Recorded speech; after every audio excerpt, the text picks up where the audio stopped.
오늘부터 에베소서를 통하여 새로운 표준을 향하여 부제로는 하나님은 공사 중 이렇게 제목을 잡아봤습니다. 여러분, 공사 중에 사인이 있으면 또 뭐라고 설명이 되어 있죠? 불편을 끼쳐드려서 죄송합니다. 우리 옆에 사람들 보시면서 이렇게 인사했으면 좋겠습니다. 불편함을 끼쳐드려서 죄송합니다.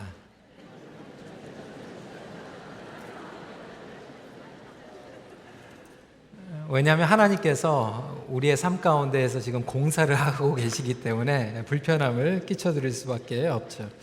예수님을 만나면 새로운 삶이 시작이 됩니다. 예수님과 동행하는 것은 한 번의 이벤트가 아니죠. 평생 변화받는 그런 삶이 시작이 됩니다. 그래서 이 새로운 표준을 향하여서 변화받는 삶을 뜻하는데, 영어로는 우리 EM에서는 시리즈 설교가 The New Norm이에요.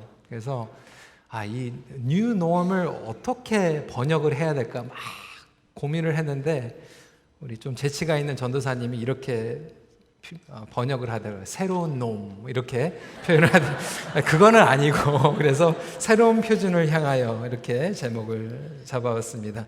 모든 성경 말씀이 그렇지만 에베소서는 삶의 변화를 가져다주는 아주 파워풀한 책입니다.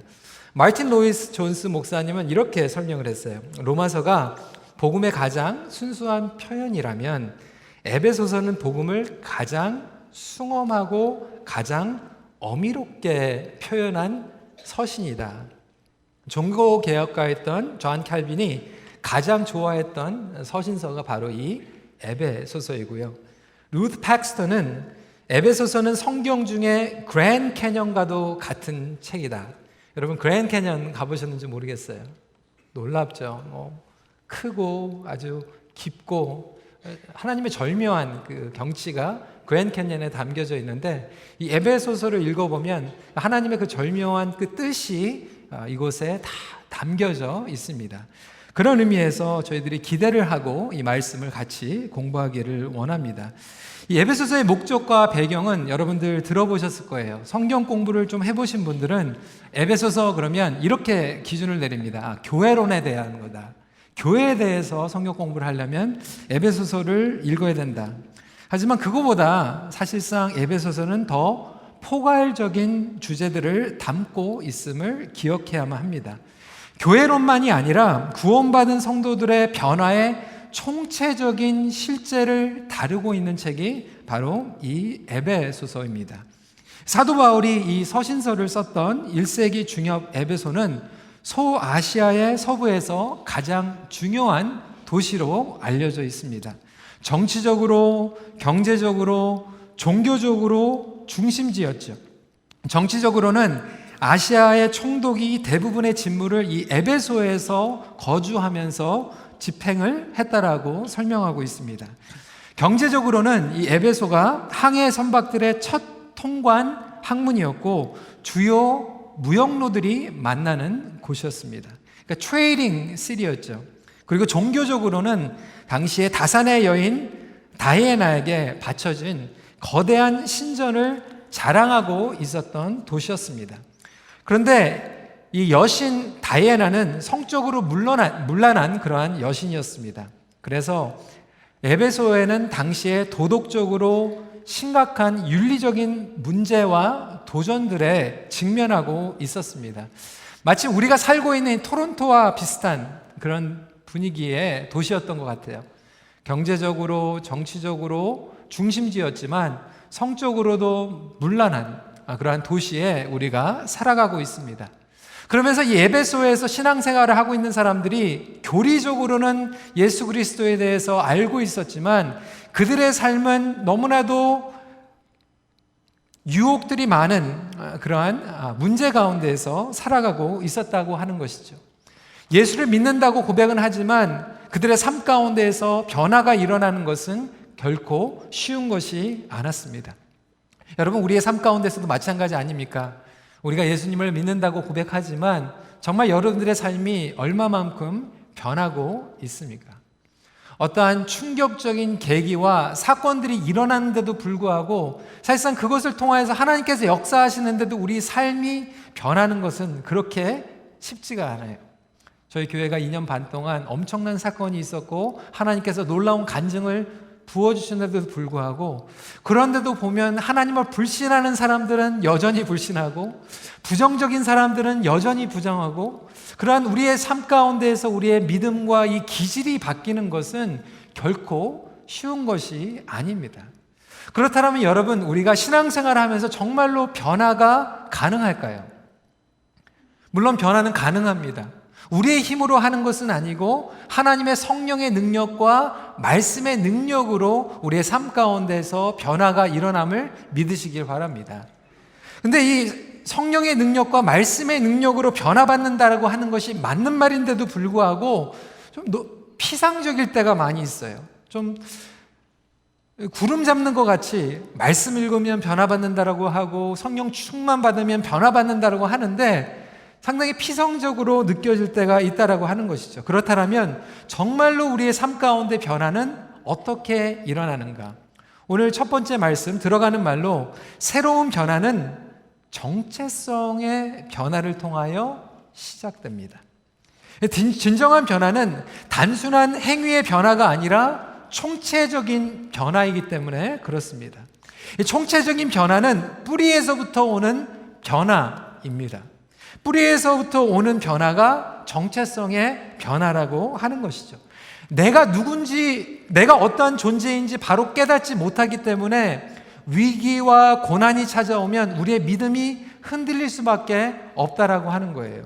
하나님을 원망하고 하나님을 의심하고 하나님이 안 계신 것 같이 그렇게 시험에 자꾸 빠지는 이유가 내가 누구인지 정체성을 바로 모르기 때문에 일어나게 된다라고 하는 것입니다.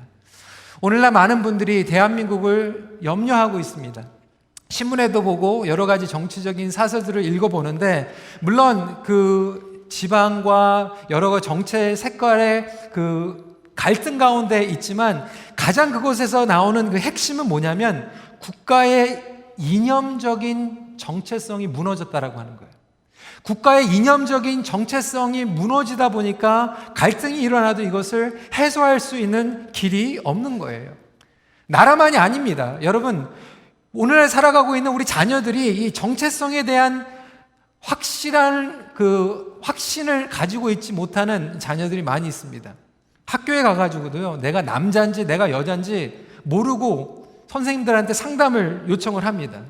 LGBTQ 이렇게 얘기를 하면서 이제 여권도요, 남자 표시할 수 있고 여자 표시할 수 있고 중간에 undeclared 이렇게 표시할 수가 있어요. 선생님한테 선생님 제가 남자인지 여자인지 잘 몰라요. 그러면 선생님들이 그래? 그냥 중간인가 보다 이렇게 설명을 합니다.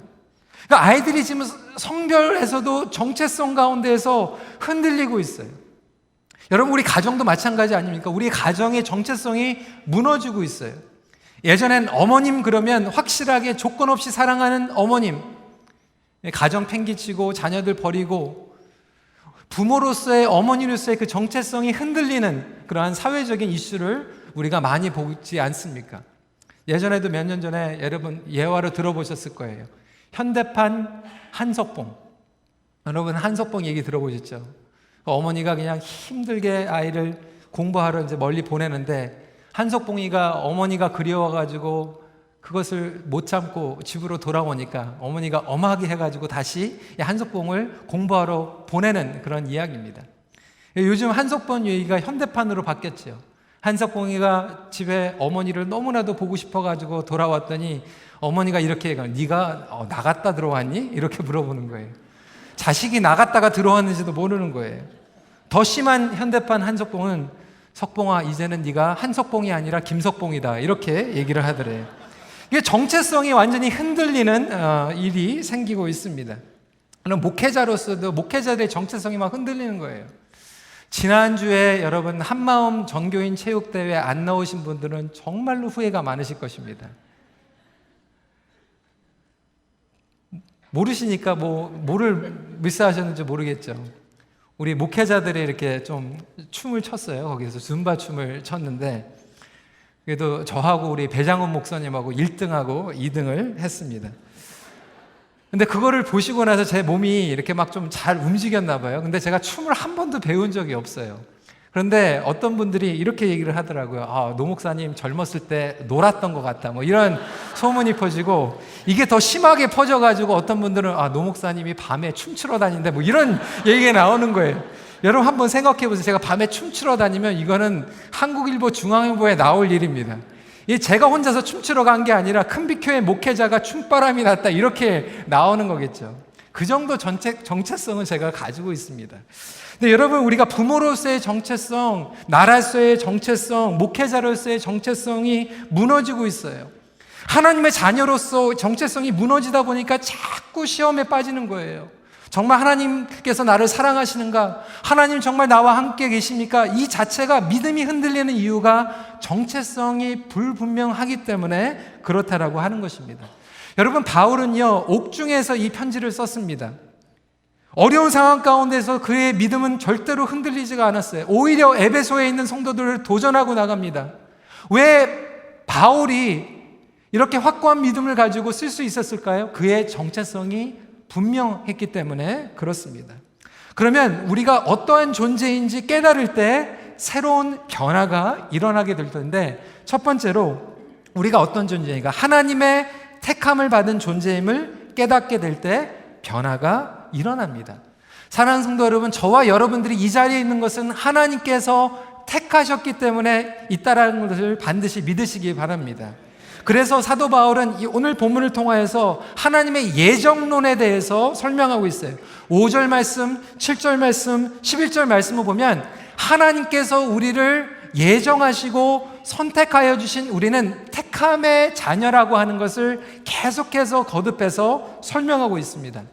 어떤 분들은 예정론에 대해서 얘기하면 그러면 우리 자유의지는 없는 겁니까? 하나님께서 우리에게 예정하시고 구원을 주신 거면 우리의 의지는 전혀 없는 겁니까? 이렇게 오해하시는 분들이 있어요. 여러분, 그렇지 않습니다. 하나님께서 우리에게 자유의지를 주셨어요. 그런데 하나님께서 100% 우리에게 선택하여 주시고 예정하는 그 섭리 가운데서 우리의 자유의지가 있는 것 이 자체가 신비로운 구원의 비밀이라고 하는 것이죠. 마침 여러분, 이 성경은요 100% 성령님의 감화감동으로 우리에게 주어진 것입니다.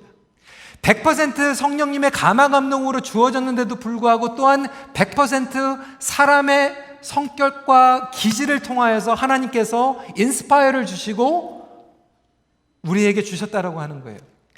예수님도 100% 신성을 가지고 우리에게 오셨는데 100% 또한 인성을 가지시고 계시다라고 하는 거죠.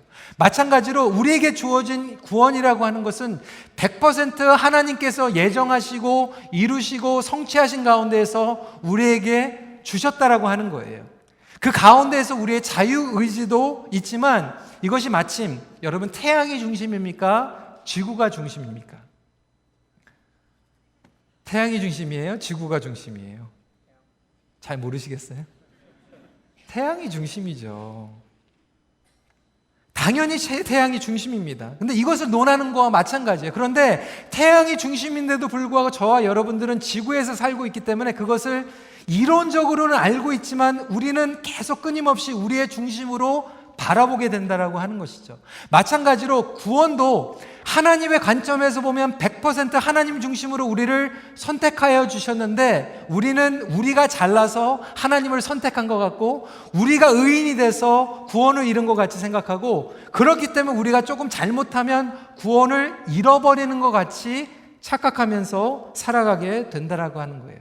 그렇지만 성도 여러분, 구원은 조건 없는 하나님의 은혜 가운데서 저와 여러분들에게 주어졌다는 것을 확신하시길 주님의 이름으로 축원합니다. 제 친구 목사님들 중에서 몇 분들이 입양을 했어요. 요즘은 한국에서 입양하는 것이 그렇게 쉽지가 않습니다. 몇 년이 걸려요. 이 절차를 거치는 것이. 친구 목사님 한 분 중에서 아들 하나 딱 있는데 딸 아이를 입양하고 싶어가지고 몇 년이 걸려가지고 기도하고 정말 그 서류 절차를 다 까다롭게 해가지고 드디어 딸이 한국에서 와가지고 입양 수속이 마치게 되었어요. 우리 가서 이제 몇 년을 이렇게 키우면서 제가 몇 년 전에 이제 그 목사님하고 같이 얘기를 하는데 저한테 이렇게 얘기하는 거예요. 목사님, 솔직히 얘기하는데 우리 아들보다 딸이 더 예뻐요. 이렇게 얘기를 하는 거예요.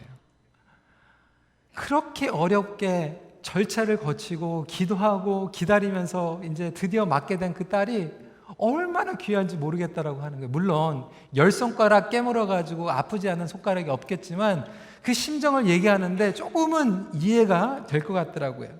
여러분, 사람도요, 몇 년 동안 기대하고 기도하고 준비해가지고 맞으면 그렇게 예쁜데, 여러분, 하나님께서는 모든 것을 거시고 우리를 선택하여 주셔서 입양하여 주셨다라고 하는 거예요. 우리를 자녀 삼으셨다 하는 것입니다. 삼위일체 하나님께서 우리에게 구원 성취를 해주셨다라고 하는 거예요. 오늘 이 에베소서 1장 말씀을 보면 그 구원 성취가 성부 하나님, 성자 하나님, 성령 하나님께서 합작으로 우리에게 이루신 구원이라고 얘기하고 계십니다. 어떻게 이루셨습니까? 성부 하나님은 계획하시고, 성자 하나님은 성취하시고, 성령 하나님은 우리가 깨닫게 하여 주신 하나님이라고 말씀하고 있어요. 이것을 좀 예화로 설명하면, 완벽한 예화는 아니지만 여러분 오늘 운전하고 오셨죠? 자동차 운전하고 오셨을 거예요. 차로 설명을 하면 이거예요. 여러분, 차는 분명히 누군가가 디자인을 했어요. 누가 설계를 했어요. 근데 디자인을 했다고 해서 차가 다 만들어지는 게 아니에요. 디자인을 한 것을 공장으로 넘겨야 됩니다. 그러면 공장에서는 그 디자인한 것을 가지고 만들어야 돼요. 그것으로 끝나는 것이 아니라 그 만든 차가 딜러로 가가지고 우리에게 딜리버리가 돼야지만 그 차가 우리의 것이 되는 거예요. 마찬가지로 성부 하나님께서 우리의 구원을 디자인하시고, 성자 하나님 예수 그리스도께서 우리의 구원을 십자가의 구속과 부활로 성취하시고, 성령 하나님께서 우리에게 다가오셔서 이 구원의 비밀을 깨닫게 하여 주심으로 그 구원이 저와 여러분들에게 주어졌다라는 것을 믿으시기 바랍니다. 그것뿐만이 아니라 성령 하나님께서 우리의 삶 가운데서 내주하여 주셔서 딱 인도장을 찍어주시고 보증수표로 디파짓이 되셔가지고 내가 너를 개런티한다. 너는 나의 자녀다. 내가 너와 평생도록 함께 하겠다라고 약속으로 주셨다라고 하는 것입니다. 성령 하나님께서 여러분 삶 가운데 내주하고 계십니까? 우리 어르신들, 성령 하나님께서 여러분 삶 가운데 내주하고 계십니까? 그러면 하나님께서 여러분들이 하나님의 자녀라고 하는 것을 보증식표 찍으신 거예요. 구원의 확신 받았습니까? 그러면 많은 분들이 제가 부족해가지고 잘 모르겠어요. 제가 연약해가지고 구원 받은 것 같은데 지금은 잘 모르겠어요. 이렇게 설명하시는 분들이 있는데, 하나님께서 도장 찍으시고 너는 내 거야 보증수표 주시면은 하나님의 자녀가 된 것을 믿으시길 바랍니다. 물론 우리가 모자라는 게 있어요. 죄가 있어요. 허물이 있어요. 하지만 그것은 하나님께서 책임져 주신다라고 하는 거예요. 저와 제 아내가 LA에 유학을 갔습니다. 7년 동안 공부를 하고 다 마치고 나서 이제 토론토에 돌아오게 됐어요. 토론토에 돌아오는데 7년 동안 미국에서 살다 보니까 토론토에 크레딧이 없는 거예요. 뭐 차를 사려고 해도 크레딧이 없고, 집을 렌트를 하려고 그러는데 아파트 렌트도 크레딧이 없는 거예요. 그러니까 우리가 사인을 하려고 그러는데 우리 힘으로는 사인이 다 안 되는 거예요. 그때 뭐를 요구를 하죠? 코사인. 누가 코사인을 해줬습니까? 부모님들이 코사인을 해주셨어요. 그 얘기는 뭐냐면, 저희가 크레딧이 안 좋고 나중에 페이를 못 받아가지고 자동차 페이먼트를 못 내고 렌트 페이먼트를 못 내면 누가 내는 거예요? 코사이너가 내는 거예요. 여러분, 구원도 마찬가지입니다. 구원도 하나님께서 우리를 택하여 주셨고 우리를 자녀 삼으셨기 때문에 우리가 물론 도덕적으로, 윤리적으로, 종교적으로 모자라는 부분들이 있지만 그 부족한 부분들은 누가 채워주신다라고요? 하나님께서 채워주신다는 거예요. 그것이 우리에게 주어주신 놀라운 복음의 능력이라는 거 하는 것을 믿으시길 주님의 이름으로 축원합니다. 몇 주 전에요, 저희 자녀들과 좀 시간을 보내면서 이 백투스쿨 쇼핑을 갔어요. 백투스쿨 쇼핑을 가면서 이제 아이들에게 이제 용돈을 조금씩 준 거죠. 너희들이 이제 필요한 것들이 있으니까 이 용돈 안에서 필요한 것들을 사라. 아이들이 이제 가가지고 바인더도 사고 펜도 사고 그다음에 필요한 옷도 이렇게 하나씩 이렇게 사고 막 이러는데, 나중에 나서 이제 돈을 이렇게 막 쓴 다음에 이제 얼마가 안 남은 거예요. 그래서 둘 다 청바지가 이제 학교 가려면 좀 새로 청바지가 이제 필요한데, 쇼핑을 하면서 자기네들이 꼭 마음에 드는 청바지가 있는데 보니까 자기네들이 가지고 남아있는 돈하고 청바지 값하고 가격이 차이가 나는 거예요. 몇십 불이 모자라는 거예요. 그러니까 제가 이렇게 쫙 지켜보니까 너무 그걸 사고 싶은데 들었다가 내려놓고, 나중에 딴 데 갔다가 다시 와가지고 들었다가 내려놓고 막 이러는 거예요. 여러분, 제가 어떻게 했을 것 같아요? 그 모자라는 거 아빠가 내줄게.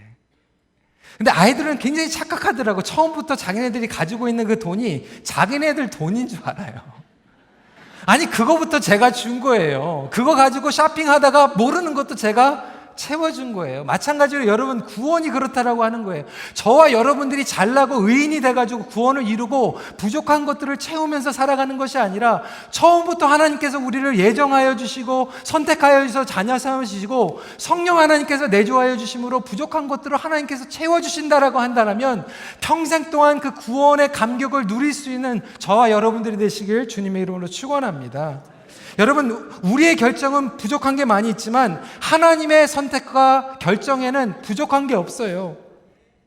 후회도 없고 아쉬움이 없어요. 하나님은 어떠한 분이십니까? 우리를 끝까지 책임져 주시는 분이에요. 우리를 끝까지 놓지 않는 분이에요. 여러분이 어떠한 존재인지 바로 안다면, 나는 하나님의 택함 받은 자녀야, 이것만 알면 상황이 어려워지고 내가 부족한 부분들이 있어도 절대로 흔들리지가 않습니다. 왜 우리가 두려움 가운데 거해야 됩니까? 왜 우리가 염려 가운데서 살아가야 됩니까? 입양돼가지고 온 그 딸을 보면서 아버지의 마음이 가장 아팠던 게 뭐냐면, 이제 입양돼가지고 이제 집에서 먹고 싶은 것도 마음대로 먹을 수 있으면 좋은데, 그 먹으면서 음식이 하나씩 그냥 없어지더래요. 나중에 보니까 그냥 주머니에다가 조금씩 집어넣더래요. 아니, 아버지 집에서 실컷 먹고 배부르면은 나중에 또 소화시키고 또 먹으면 되는데, 왜 그렇게 자기가 그냥 옆으로 챙기고 숨기려고 하고 나중에 밥을 안 주면은 어떻게든지 해결해야 된다라고 하는, 아직도 고아와 같은, 여러분, 아직도 우리가 그렇게 살고 있지는 않습니까?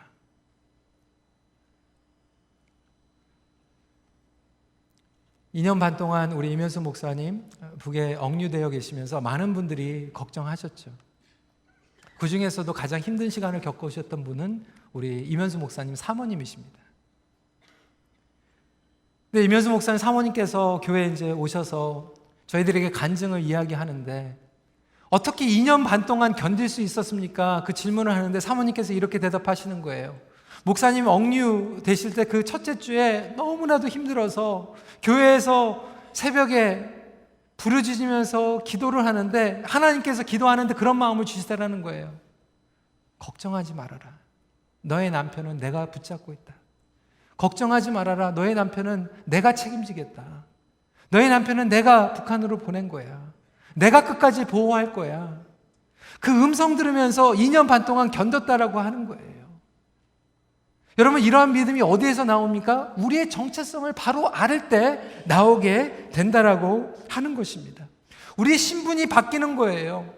우리 어르신들은 공감하실 거예요. 여러분, 한국에서는요, 명절 때 제일 많이 나오는 영화가 있어요. 뭡니까? 배너예요, 배너. 저는 어렸을 때 이 배너를 굉장히 많이 봤어요. 지금도 제가 제일 좋아하는 영화는 배너입니다. 근데 이 배너 영화를 보면서 참 멋있는 장면이 나오는데, 배너가 이 로마의 노예로 잡혀가다가 그 배에서 장군을 도와줘가지고, 아주 높은 장군을, 로마 장군을 도와줘가지고 양 아들이 되잖아요. 그래가지고 양 아들이 되었다고 하는 그 증표를 반지로 받아요. 이 반지는 도장의 역할을 합니다. 나중에 딱 와가지고 이 배너를 건드리려고 하는데 아무도 건드릴 수가 없는 게, 딱 도장을 찍으면서 자기의 신분을 보여주는 거예요. 여러분, 너무 멋있지 않습니까? 바로 하나님께서 저와 여러분들을 그렇게 자녀로 삼아주셨다라고 하는 것이죠. 그렇다면 그 확신을 가지고 우리가 구원의 감격을 누리기를 소원합니다. 두 번째로, 하나님의 택하신 목적을 깨닫게 될 때 변화가 일어나게 된다라고 하는 거예요. 하나님께서는 우리를 조건 없이 택하여 주셨는데 마음대로 살으라고 택하신 것이 아닙니다. 그것은 예정론을 잘못 이해하고 있는 거예요. 찰스 스퍼전 목사님은 이렇게 설명했습니다. 예정론을 깨닫게 될 때 우리의 영혼은 하나님 안에서 열정적 기쁨으로 불타오르게 된다. 어떤 분들은 이 예정론을 잘못 이해하니까 그러면 전도할 필요 없네요. 선교할 필요 없네요. 마음대로 살아도 되네요. 우월주의 가운데 살아가게 되네요. 여러분, 그렇지만 그것은 성경을 잘못 알고 있는 거예요. 우리가 하나님의 택하심을 받았다라고 하면 그 택함에 마땅한 삶을 살아가려고 우리의 자세가 바뀌게 됩니다. 찰스 윈들 목사님은 에베소서 강해소에서 이렇게 설명을 하고 있어요. 옛날에 영국의 빅토리아 여왕, 여러분 아시죠? 빅토리아가 어렸을 때 그녀가 영국의 차기 군주라고 하는 사실을 아무도 그에게 알리지 않았다. 그것을 알면 버릇없이 오만해질까 우려했기 때문이다. 드디어 교사의 허락으로 그녀는 자신이 훗날 영국 여왕이 될 것을 알았다. 그때 빅토리아는 이렇게 반응했다. 그럼 내가 선해져야 되겠네요. 여러분, 이게 자기의 정체성을 바로 깨닫게 되면 이런 변화가 일어나게 됩니다. 근데 하나님께서는 우리에게 그 구원의 비밀을 알려주셨다라고 하는 거예요. 우리 9절 말씀 한 목소리로 읽도록 하겠습니다. 시작. 그 뜻의 비밀을 우리에게 알리신 거죠.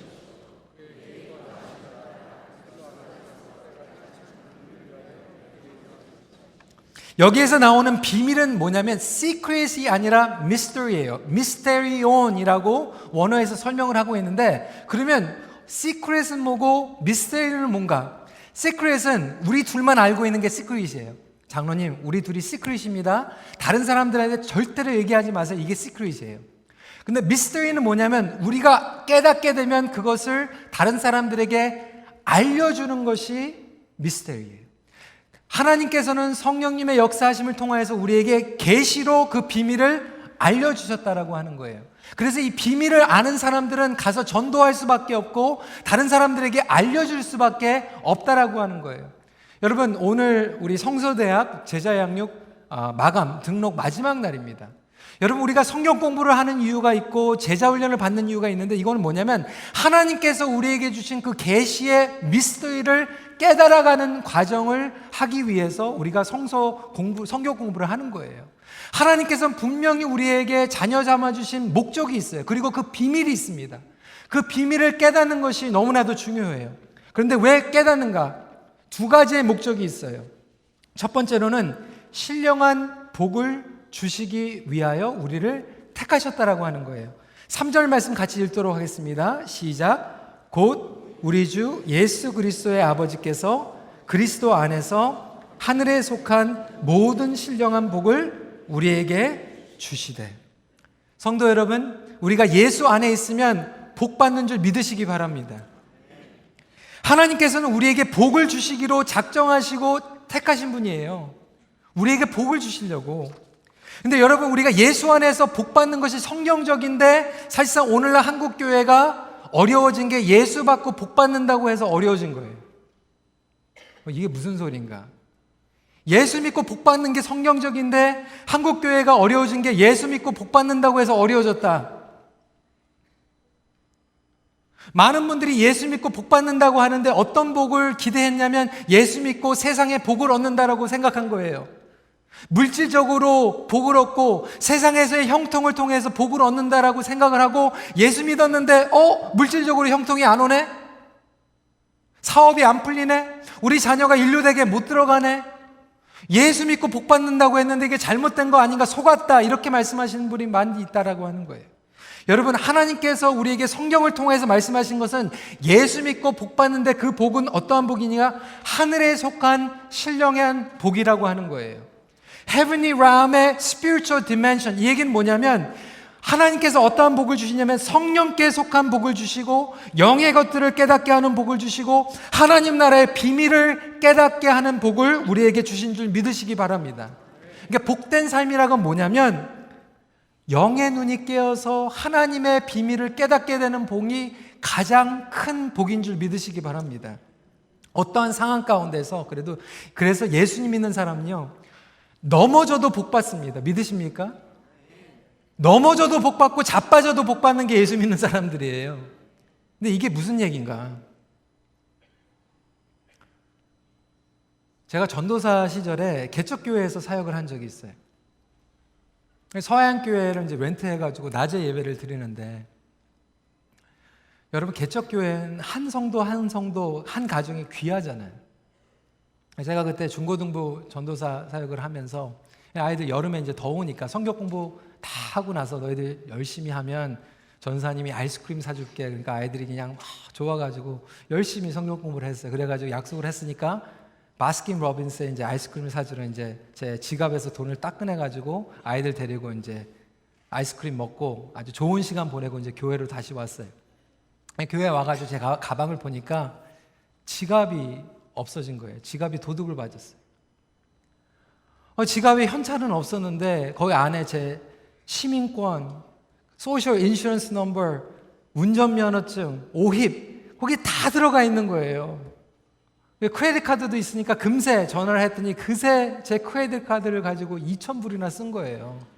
근데 그거는 이제 나중에 돌려받을 수도 있겠지만 더 힘든 거는 이거 뭐 운전면허, 그 다음에 시티즌십 뭐 이거 다 잊어버렸는데, 제가 그 다다음 주에 결혼식을 하고 이제 신혼여행을 가야 되는데 이게 신분증이 다 없어져 버린 거예요. 이게 낭패가 된 거잖아요. 그래서 제가 2주 동안 별의별 데를 다 뛰어다니면서 시티즌십도 리뉴해야 되고 임시로 받고 막 이렇게 다니는데, 제가 그때 경험한 거예요. 여러분, 그 찾으면서 다니는데 제 마음 가운데 막 기쁨과 감사가 막 밀려 나오는 거예요.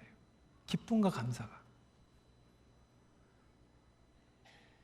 뭐가 이렇게 기쁘고 감사했는지 이런 감사가 나오더라고요. 하나님 감사합니다.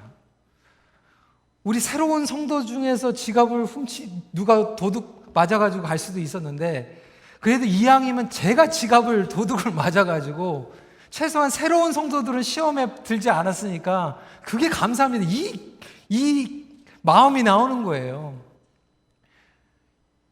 여러분, 제가 굉장히 이기주의입니다. 그런 거 가지고 감사할 사람이 아니에요.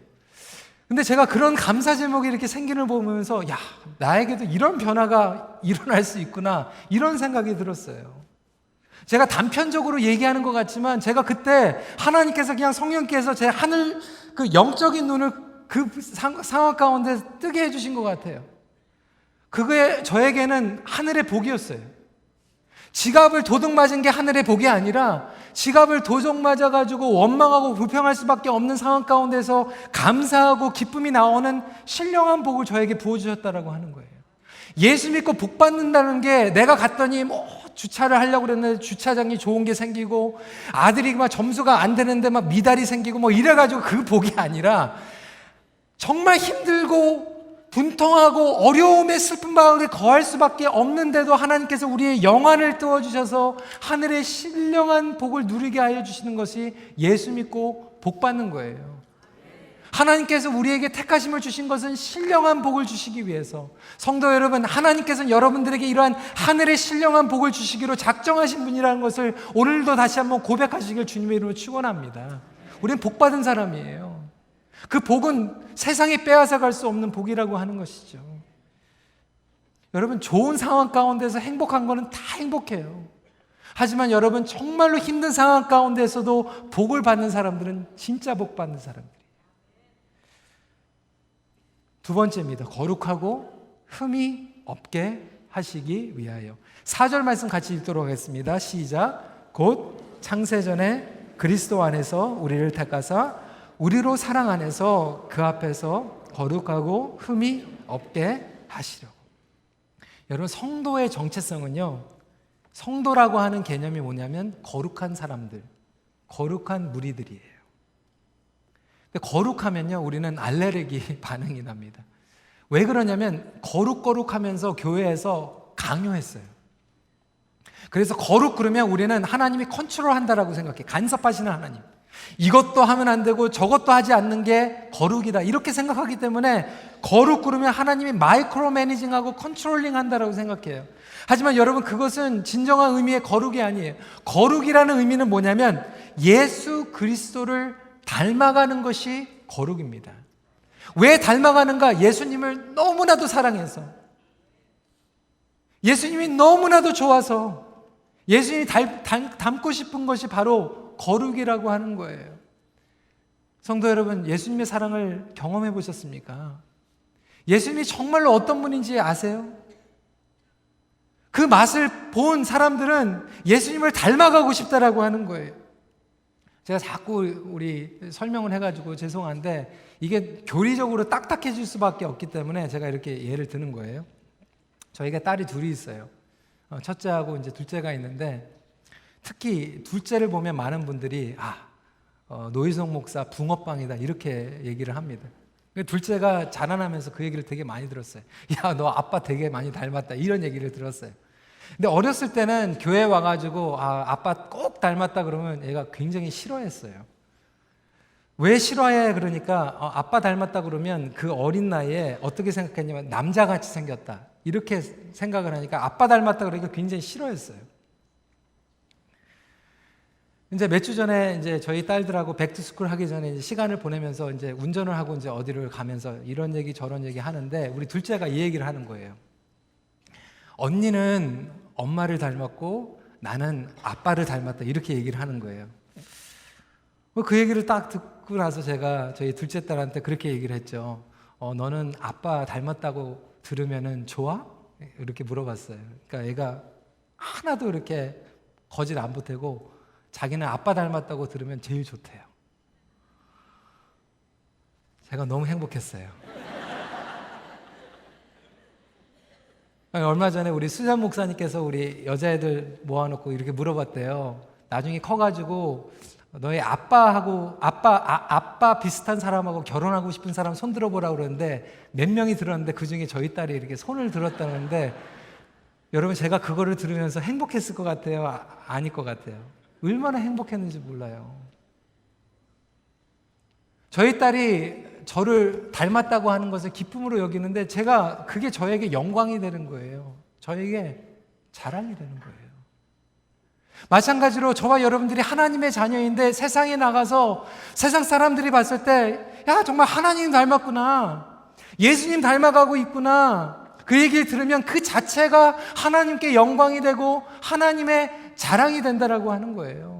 하나님이 우리 못 살게 굴려고 그냥 심술궂게 하려고 거룩 해야 된다 컨트롤링 하려고 거룩을 요구하시는 것이 아니라 하나님께서 우리에게 은혜를 베풀어 주시고 너무나도 사랑하시는데 그의 자녀들이 하나님의 사랑을 맛보고 나서 하나님 감사합니다. 하나님 없이는 살 수 없습니다. 하나님 같이 되고 싶습니다. 주님 닮고 싶어요. 주님의 성품을 알고 싶어요. 그렇게 나가는 것이 하나님께 영광이 되고 자랑이 되지 않겠습니까?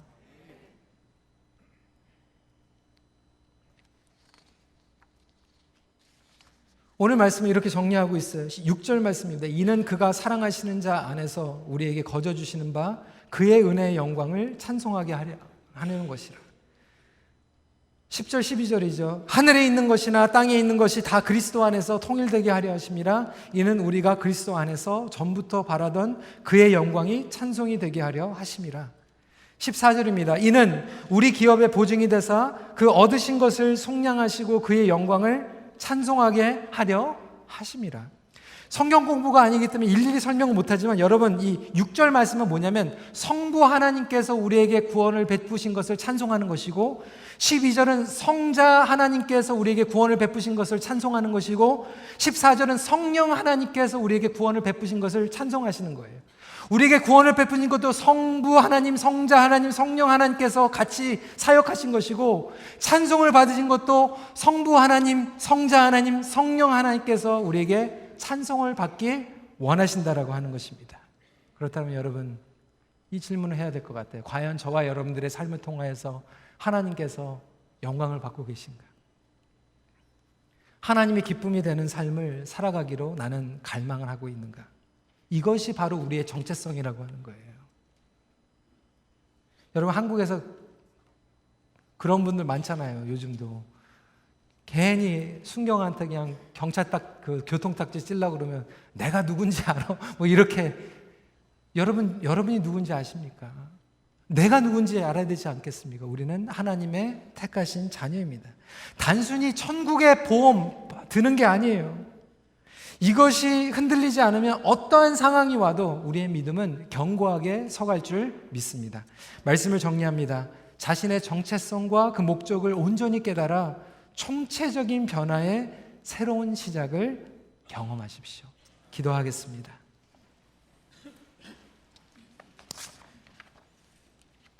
여러분, 이 시간에 함께 기도하는 시간을 통하여서 특히 아직 이 구원의 확신이 있다가도 없고 자꾸 본인의 연약함과 허물 때문에 내가 정말 하나님의 자녀가 맞는가 혼동해 하시는 분들이 계실지 모르겠어요. 여러분, 구원은 여러분들께서 이루는 게 아니에요. 하나님께서 여러분들을 택하시고 여러분 삶 가운데서 역사하시고 여러분들의 모자라는 것까지도 그냥 채워주시는 거예요. 그렇다면 우리 이 시간에 하나님 앞에 감사함으로 기도했으면 좋겠어요. 하나님, 내가 하나님의 자녀됨을 감사합니다. 여러분, 어려운 가운데 계세요? 여러분, 믿음이 흔들리고 계세요? 하나님, 내가 누구인지 그 정체성만큼은 흔들리지 않고 이제는 굳건한 믿음을 세워나갈 수 있도록 허락하여 주시옵소서. 나는 하나님의 자녀입니다. 감사합니다. 나에게 신령한 복을 부어주심을 감사합니다. 그 복을 누리게 하여 주시옵소서. 하나님 닮아가게 하여 주시옵소서. 우리 이 시간에 함께 잠시 기도하는 시간 갖도록 하겠습니다.